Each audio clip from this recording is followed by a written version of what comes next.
திரு ரவி குழந்தைவேலு, இப்போ எதிர்க்கட்சி தலைவர் ஒரு திட்டமிட்டு ஒரு அரசியல் பிம்பத்தை உருவாக்கணும்னு முயற்சிக்கிறாரா, அதில் நியாயம் இல்லை அப்படின்னு வரக்கூடிய கருத்தை எப்படி பார்க்க? கண்டிப்பாக திட்டம் போட்டு தான் எல்லாமே செய்கிறாங்க. அதில் எந்த விதமான மாறுபட்ட கருத்தும் இல்லை.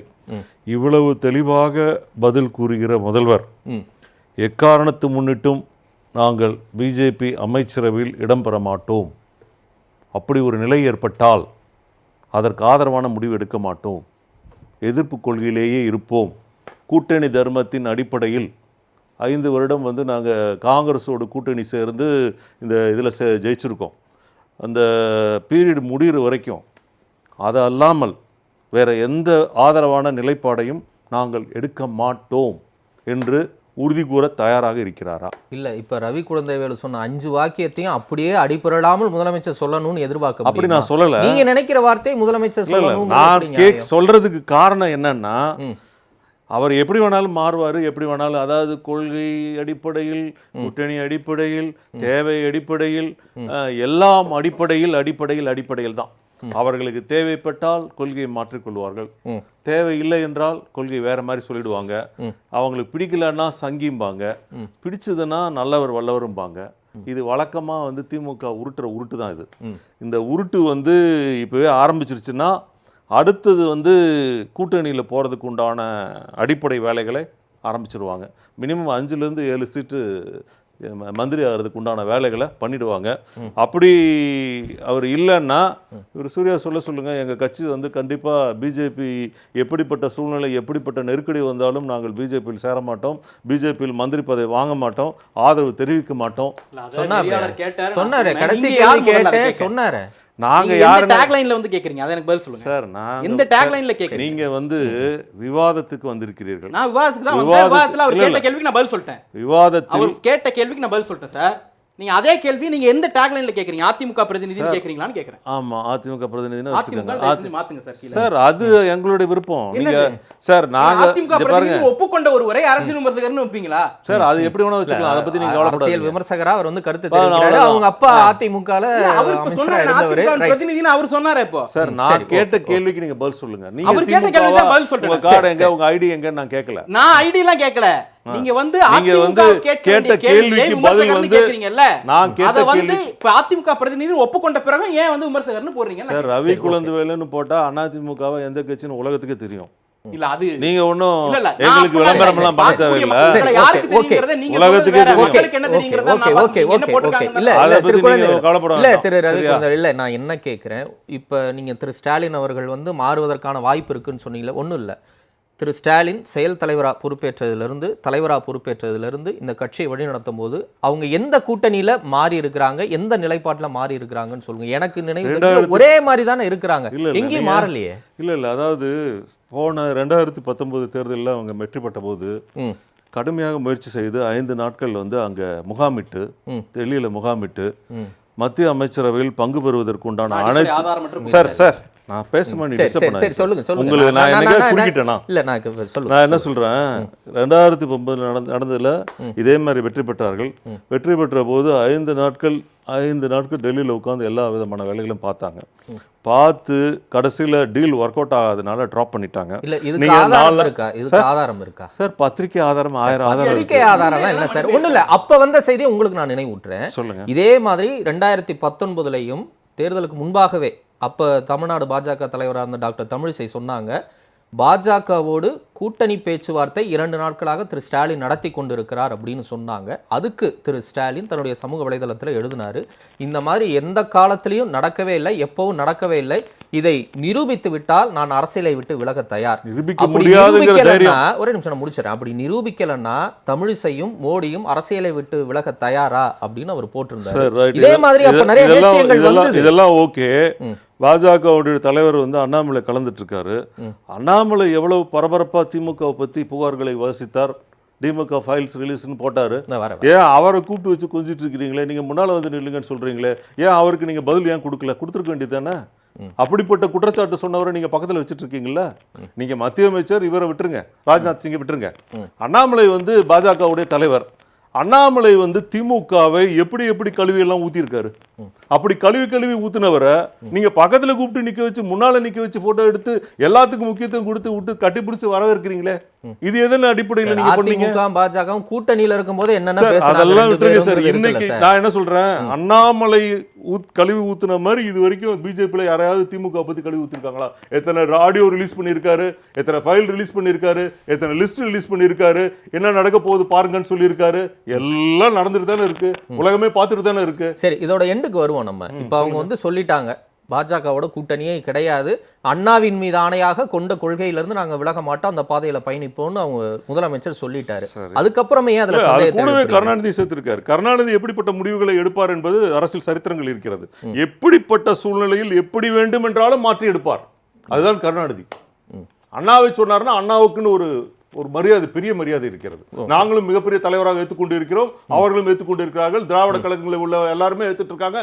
அவருக்குன்னு ஒரு டிக்னிஃபைடு இது இருக்கு. சரிங்களா? கருணாநிதி எந்த மாதிரி முடிவை எடுப்பார் எடுக்க மாட்டார் என்று யாராவது உறுதிப்பட கூற முடியுமா என்று கேட்டால், சந்தர்ப்பம் தேவைப்பட்டால் எம்ஜிஆர் போய் காலில் விழுந்த மாதிரி. சார், எம்ஜிஆர் பத்தில நீங்க தயவு செய்து பேசாதீங்க. ஏன் கலைஞர் பத்தி பேசும்போது எம்ஜி ராமச்சந்திரன் காலில் விழுந்தா நான் பேச கூடாதா? யார் கேட்டு காலில் போய் விழுந்தாரு? எல்லா அமைச்சர்கள் எல்லா பிரதமர் காலில் சரி, விழுந்தாரு. இல்ல வேண்டாம், மறைந்த தலைவர்களை பத்தி நம்ம அப்படி எல்லாம் போக வேண்டாம். இல்ல, யாரையும் வேண்டாம். கருணாநிதி குறித்து என்று கலைஞரை பற்றி அவர் தவறாக பேசும்போது தவறாக நான் பேசல.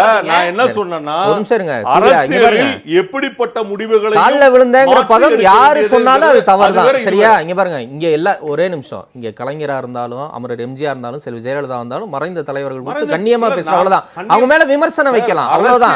நான் எல்லாருக்கும் தான் சொல்றேன், சூர்யாவுக்கும் சொல்றேன், ரவிக்கும் சொல்றேன். தனிப்பட்ட முறையில் கலைஞரை பத்தி எந்த விதமும் விமர்சனம் பண்ணவில்லை. சரி, அரசியல் காரணங்களுக்காக நன்றி. மாற்றி எப்படி வேணாலும் முடிவெடுப்பார் என்பதற்கு கருணாநிதி உதாரணம் சொல்லியிருக்கேன். சரி, அது என்ன தவறு இருக்கிறது? ரவி, ஏன் பாஜகவை எதிர்த்து ஒரு தீவிரத்தன்மையான குரல் அதிமுக கிட்ட இருந்து வெளிப்படலை? இன்னமும் அந்த சந்தேகப்படலும் அதிமுக மேல படர்ந்துகிட்டே தானே இருக்கு. அப்படிலாம் எதுவுமே கிடையாதுங்க. அதாவது இவர் திமுக நண்பர் சொல்லும் பொழுது நான் வந்து இவரை பற்றி, மோடியை பற்றி, இல்லை அமித்ஷா பற்றி, இவங்களை பற்றி எல்லாம் வந்து நல்ல ஒப்பீனியன் இருக்குன்னு சொன்னால் உண்மை, மறுக்கவில்லை. இப்பயும் சொல்கிறேன், ஆணித்தரமாக சொல்லுகிறேன். சரியா? அதாவது தனிப்பட்ட முறையில் நாங்கள் அவர்கள் மீது வைத்திருக்கும் மரியாதையோ இல்லை கூட்டணி தர்மத்தின்படி நாங்கள் நடந்து கொண்ட விதமோ ரொம்பவும் எல்லாராலும் பாராட்டப்படக்கூடிய நாகரிகமான விதத்தில் தான் நாங்கள் நடந்துட்டு இருக்கோம். அதுல எல்லாம் எந்த மாறுபட்ட கருத்துமே கிடையாது. மறுத்து பேசுறதுக்கோ ஓடி ஒளியறதுக்கெல்லாம் நாங்கள் திமுக கிடையாது. வித்தியாசம் எல்லாம் போச்சு. புரியுதுங்களா? இல்ல சார், அதாவது நாகரிகம், அரசியல் சார், லெனின் சார், அரசியல் நாகரிகம், அரசியல் நாகரிகம் நம்மளுடைய கொள்கையை அடவடிப்பதில் இல்லை சார். கொள்கை என்பது வேறு, ஒரு மனிதன் மதிப்பு அது வேறு. நான் அதுல வந்து இருங்க, இப்போ அத பத்தி தான் நான் பேசிட்டு இருக்கேன். கொள்கையை பத்தி நான் இப்ப பேசல. மனித நாகரிகத்தோடு நாங்கள் அரசியல் நாகரிகத்தோடு நடந்து கொண்டோம் அப்படிங்கறத தெளிவா சொல்றேன்.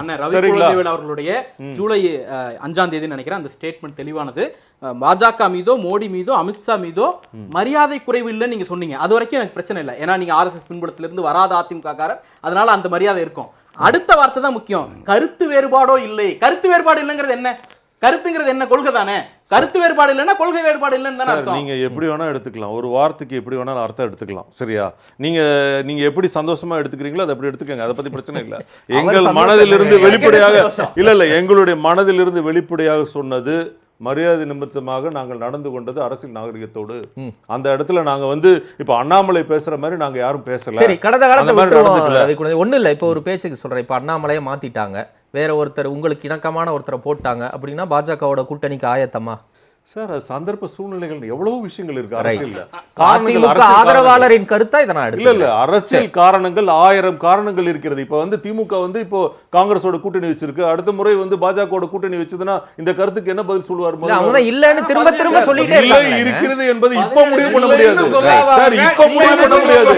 2026 நடைபெறுகிற தேர்தலில் தான் முடிவு பண்ண முடியும். 26 வரைக்கும் தேர்தலுக்கு முன்பு நடைபெறுகிற அந்த முடிவாக ஏற்றுக்கொள்ளக் கூடாது. ஒரு நிமிஷம் நான் சொல்லிடுறேன். சுப்பிரமணியம் மேடம் பேசும்போது தெளிவா எல்லாமே சொன்னாங்க, கரெக்டா சொன்னாங்க. ஆனா அரசியல் காரணங்களுக்காக ஒருவேளை திமுகவை தேவைப்படும் என்று பாஜக உபயோகப்படுத்த முயற்சி செய்தாலோ, திமுக முயற்சி செய்தாலோ இது நடைபெறுவதற்கு வாய்ப்பு இருக்கலாம், இருக்கும் என்று அதை பத்தி அவங்க பேசவே இல்லை. எல்லா விஷயத்தையும் சொல்லிட்டாங்க, கரெக்டா சொல்லிட்டாங்க. ஒருவேளை நிதிஷ்குமாரோ இல்ல சந்திரபாபு நாயுடுவோ வேற ஒரு இடையூறுகளோ ஏதோ வந்தால் திமுகவினுடைய எம்பிக்களை பாரதிய ஜனதா பயன்படுத்திக் கொள்வதற்கோ பாஜக கொடுக்கக்கூடிய ஆஃபர்களை திமுக பயன்படுத்திக் கொள்வதற்கோ அமைச்சர்கள் ஆவதற்கு வாய்ப்பு ஏற்பட்டால் அதை பயன்படுத்தாது கொள்கை முடிவோடு காங்கிரஸ் கூட்டணியில் வெற்றி பெற்றதனால காங்கிரஸ் மட்டும் தான் கடைசி வரைக்கும் நாங்க இருப்போம், எங்களுக்கு எப்படிப்பட்ட ஆஃபர் வந்தாலும் 7 மந்திரிக்கு ஆஃபர் கொடுத்தாலும் எங்க கேசுகள்ல இருந்து விலக்கு கொடுக்கறதுக்கு ஏதாவது வாய்ப்பு இருந்தாலோ எங்க மீது நடவடிக்கை எடுப்பதை தவிர்க்கிறதுக்கு முயற்சி செய்தாலோ நாங்கள் அடிபணிய மாட்டோம், அப்படியே நிப்போம் அப்படின்னு லட்சுமி சுப்பிரமணியன் அவங்க எங்க சொல்றாங்க? அவங்க ஒரு பத்திரிக்கையாளர் பார்வையில சொல்றாங்க. அது சூர்யா வேணா சொல்லலாம். என்ன சொன்னாங்கன்னா அவங்களுக்கு சூழ்நிலைகள் வந்து இந்த சூழ்நிலையை வந்து அவங்க டச் பண்ணவே இல்ல. அவங்க என்ன சொன்னாங்க, நிதி நெருக்கடிகள் இருக்கிறது, சேவைகள் இருக்கிறது, அனுசரிச்சு போகணும், அதெல்லாம் சொன்னாங்க. எல்லாம் கரெக்ட், சரிங்களா? ஒருவேளை அரசியல் காரணங்களுக்காக இந்த மாதிரி ஒரு சூழ்நிலைகள் ஏற்பட்டால் பாலிசி டிசிஷன்ல இவங்க மாறுவாங்க மாற மாட்டாங்கன்னு திமுகவால சொல்ல முடியாது. மாறிட்டா என்ன பண்றது?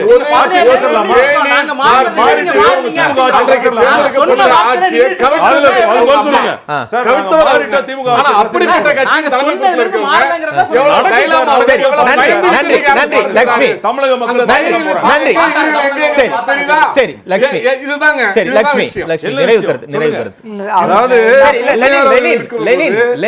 ஒரு நேரம் இல்ல நடத்தி ஒரு ஆட்சியை தைரியமாக கவிழ்க்க முடிந்தது. திறம் என்று நாங்கள் பாராட்டணும். சரி, நேரம் இல்ல, கொஞ்சம் ஒரு நிலைப்பாடு எடுக்க முடியல உங்களால. சரி, லட்சுமி இன்னமும் அந்த பயத்தோட தான் இருக்கீங்க. நீங்க ஒருவேளை பாஜகவோடு திமுக கூட்டணி சேர்ந்தா நீங்க என்ன பண்ண போறீங்க? ரவி கொஞ்சம் அமைதியா